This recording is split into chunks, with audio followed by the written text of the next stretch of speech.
trophy para kay John Vic dahil tatakbong presidente. Minsan nakakalungkot sa Pilipinas eh. Bakit to kanyo? Ito, totoo ito ha.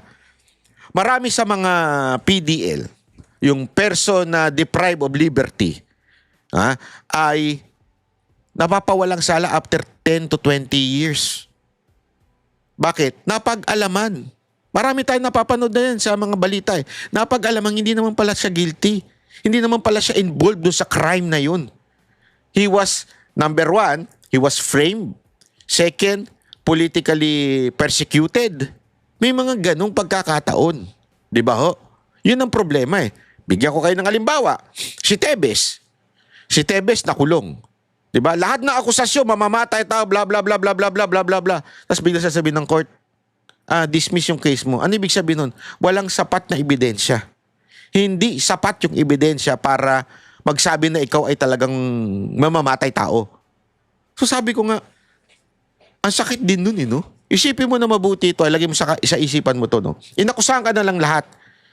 Ginudge ka na ng lahat ng tao. Alam mo naman mga Pilipino, judgmental eh. Minsan, hindi lang judgmental, wala pang alam. Alam mo yun, lahat na ng akusasyon sinabi sa'yo. But eventually, di ba? Wala naman pala. Hindi ka naman pala talaga gumawa nun. Bigyan ko example, kay Chis Escudero. Inakusa ng lahat. Bla, bla, bla, bla, bla. Tapos bilang sasabihin ng Comelec, ay wala pala siyang kasalanan.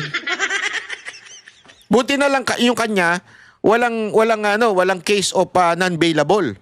Pero lahat na ng akusasyon, lahat na ng binato sa kanya. Yung pala, hindi pala siya. Diba sabi ng Comelec, wala siyang problema. Tangina pagkatasisiraan lahat ng sa news, kaliwat kanan, sinira, sinabi ganito ka, magnanakaw ka, bla bla bla. Tapos bilang, wala pala siyang kasalanan. Ganun, nawaw mali. Kaya nga alam mo, sabi ko nga nung iniisip ko na mabuti, no, talaga I'm trying to realize, sabi ko, ba't sumuko itong maman to, si Senator Revilla? Kasi sigurado ko, kumbinsido siya na wala siyang partisipasyon. Wala talaga siyang kinalaman dito sa flood control na ito. Susunod dyan, tingnan ninyo, si Villanueva. Susunod dyan si Jinggoy. Yan, sunod-sunod dyan eh. Sigurado yan. Kasi nga, alam nyo, big news to mga kababayan. This is big news. Yun na lang ang balita ngayon. Puro si Revilla. Tang-inasa na si Romualdez. Gago! Ayun, ang saya, kumukuya-kuya-koy. Nakahiga doon sa pera niya. Tama, mali. O, bigyan ko pa kayo ng example. Yung tumatakbo, nandun sa Portugal, na alam natin, tandaan nyo to huwag nyo kakalimutan ho ito mga kababayan. Siya ho ang head ng appropriation, Committee of Appropriation. Siya yung pinaalas. Sabi nga ng iba, siya yung nandun sa small committee. Siya ang namumuno doon sa small committee kasama si Romualdez. Pero bakit ayaw umuwi? Bakit ayaw umuwi? Malamang sa malamang natatakot. At delicates talaga siya. Dahil alam mo naman, galit na galit ang mga Pilipino sa kanya. Pangalawa, baka siguro, di natin alam. Baka naman talaga guilty siya. Depende sa kanya yun. Depende sa kanyang argumento. Di ba? Kung ikaw ay, alam mo yun, walang kasalanan, haharapin mo. Haharapin mo ito. Kaya nga ako sabi ko, malupit itong maman to Nakulong na nung una, hindi pa nadala. Hindi totoo, hindi pa nadala na, kung ako yung tatakbuhan ko na yun eh. Kasi, mantakin mo, isipin nyo yung nasayang na panahon na nakulong si Revilla nung panahon na yun. Lahat ng akusasyon sinabi sa kanya. And yet, sasabihin ng korte, malaya ka na. Wala ka pala kasalanan. Hindi ka yung nag-aakusa sa'yo, hindi pala napatunayan na nagkasala ka. Kulang-kulang sa ebidensya.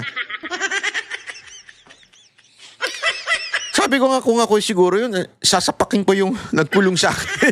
Hindi, biro lang Hindi ba, isipin mo, kinulong ka, naubos yung panahon mo doon sa kulungan, tapos bilang, hindi nila napatunayan yung akusasyon nila, wala. Wala ka palang kasalanan. Tapos ganun, Ito nga yung matindi dito. Kaya nga, hinangaan ko bigla dito si Revilla. Inulit niya pa! Alam niya talagang wala siyang kasalanan, inulit niya pa, sumuko pa talaga. Sabi ko, bakit di ka nalang tumakbo? Kasi alam naman ng tao kung sino talaga ang may kasalanan. As a matter of fact, di ba, tinanong pa nga natin niya kay Governor Singson, tinanong natin na kung may kinalaman ba si BBM diyan sa issue ng flood control. Alam mo sagot niya? Sino ba naglalagay ng speaker? Sino ba naglagay? Alam mo, tandaan nyo ito ang kamera hindi makakagalaw ng walang basbas ng presidente.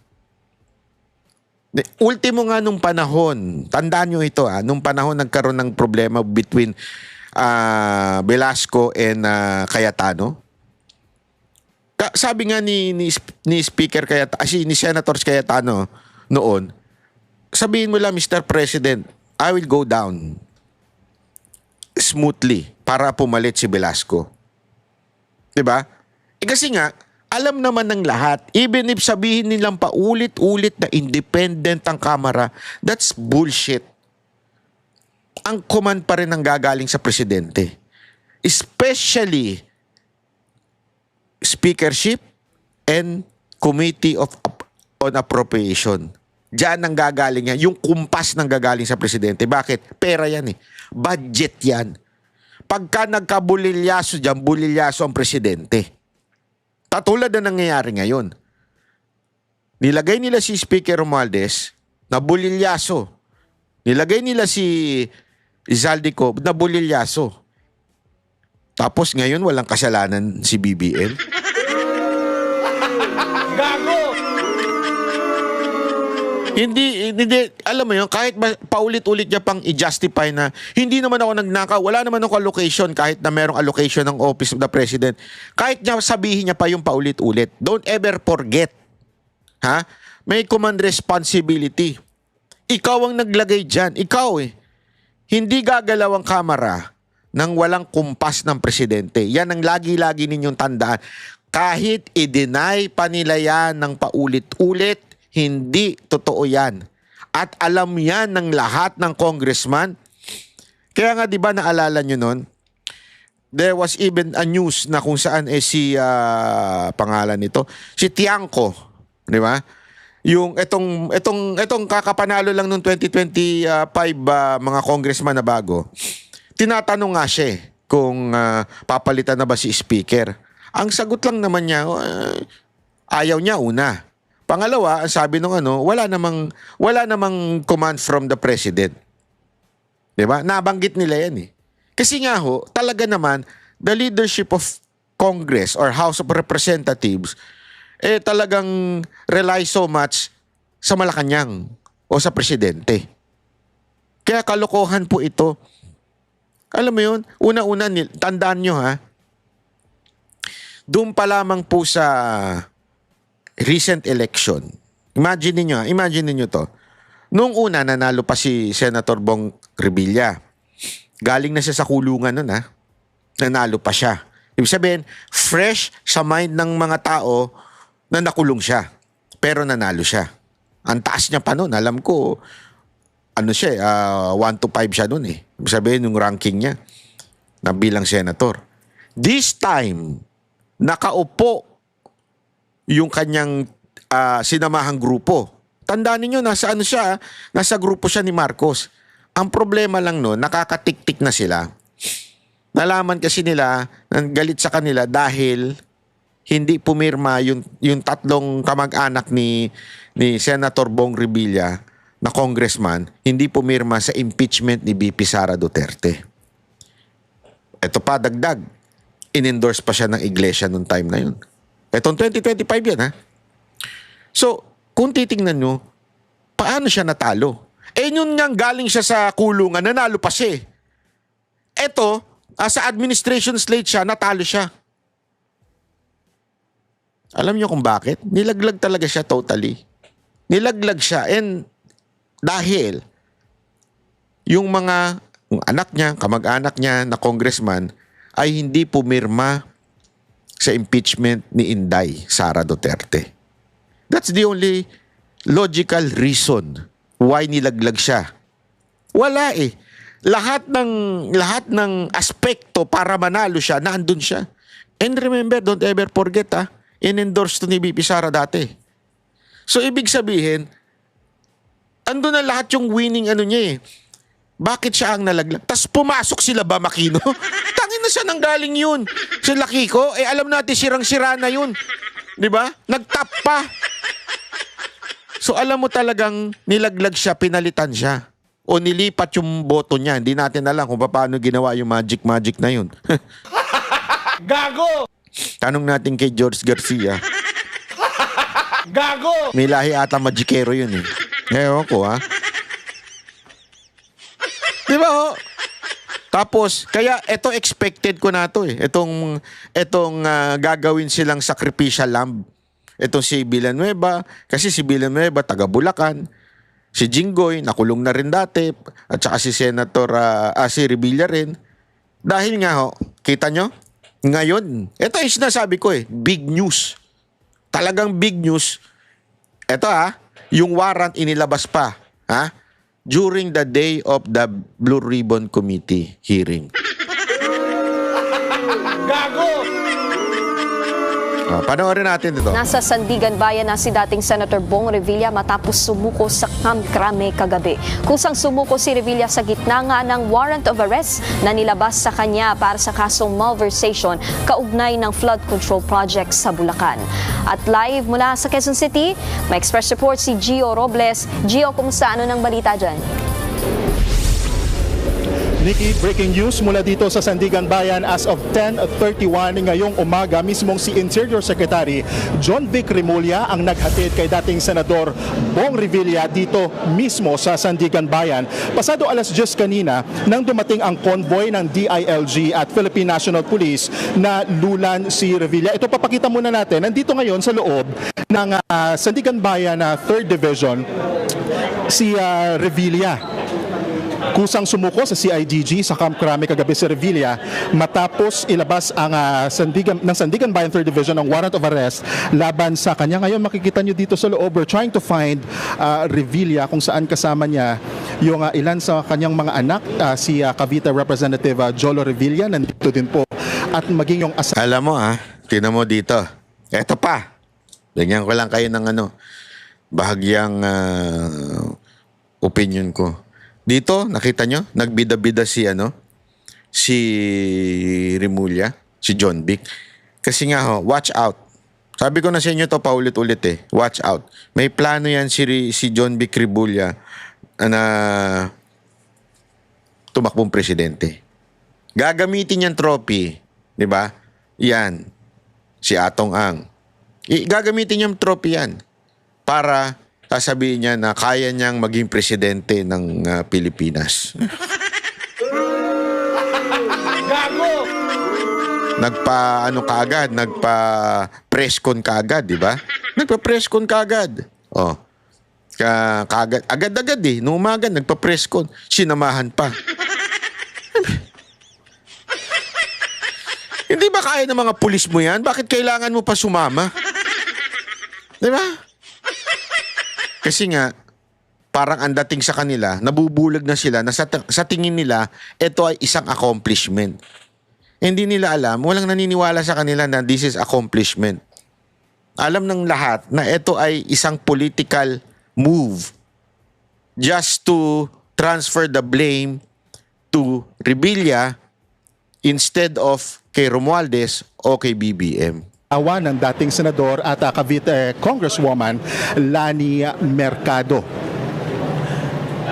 Ang warrant of arrest na ito ay kaugnay sa umano'y ghost flood control project sa Pandi, Bulacan na nagkakahalaga ng 92.8 million pesos. Sa ngayon sumasailalim sa booking procedure. Kanina, bago tayo may nakita tayong nurse na pumasok dahil kailangan din i-check yung kalusugan ng dating senador. Sa ngayon nag-uusap itong kampo ng dating senador kasama yung kanyang mga abogado.